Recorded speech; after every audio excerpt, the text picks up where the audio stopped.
the run for a week, and cops need your help in tracking him down. I don't find him innocent, and I don't find him guilty. Police are on the hunt for the older son, 16-year-old Adrian Navarro Canales, who they believe killed mother Elvira and little brother Caesar, only 9 years old. Through the course of the investigation, they developed evidence that indicated that indeed he was the suspect in the case. Don't be afraid. I don't have any information about you. Call whoever you can. Me, your aunts. Find a way to call us.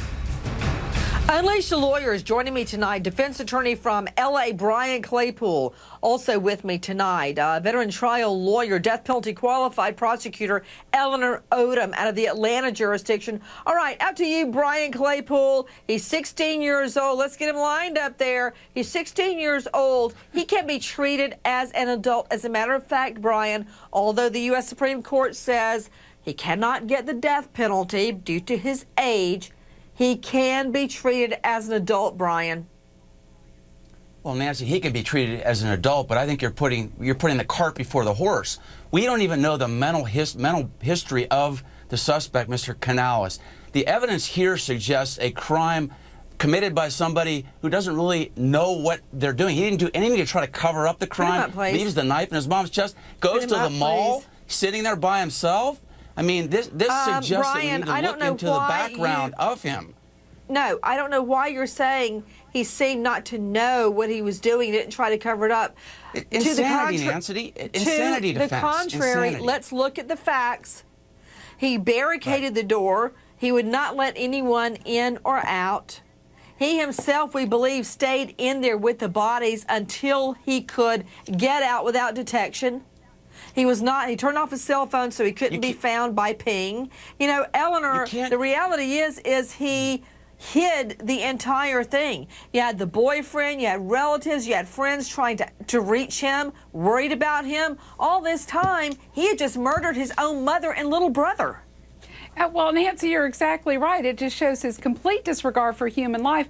And for the defense to say we're putting the cart before the horse, well, look, they're going to charge him with murder. And the fact is he is charged as an adult. So there's no cart, there's no horse. They're just the facts. He's been charged. You don't even have the evidence yet. He has been treated as an adult. The police have enough evidence to take a warrant and to arrest him. And that's what's important right now. Okay, you know, Brian Claypool, you keep saying in the background, you don't have any evidence, you don't have any evidence. Let me ask you this, Claypool. Why do you think he hadn't gone home in 3 days? And why do you think that there are 3 keys, 2 are there, and he has the other? If he wanted to go home, he could. He didn't go home because the dead bodies were there, and he didn't call 911. So to me, 2 + 2 = 4. Well, here's the problem. He probably has a mental health issue that we haven't even looked at, and that's why this is a knee-jerk reaction. Why they shouldn't be charging a 16-year-old because you don't have a birthday on Sunday and stab your mom on Monday, leave the knife there, run to the mall, sit there. Oh, I'm having lunch. Come on and arrest me. That doesn't make sense. Because I've tried many juveniles. I have tried many juveniles for murder, Mr. Claypool. And believe you me, they did not have a mental defect. Okay? That is why the Supreme Court has said, don't you think you should look into it first, though? Saying, let me ask you, and this is a yes-no, Brian, a yes-no. Do you have a scintilla? Do you have a scintilla, a shred of evidence to suggest he has a mental infirmity? Anything? No, but you need to look into that before you charge him with first-degree murder. That's all I'm saying. Jinkasaurus, what do we know? What is the evidence pointing to guilt?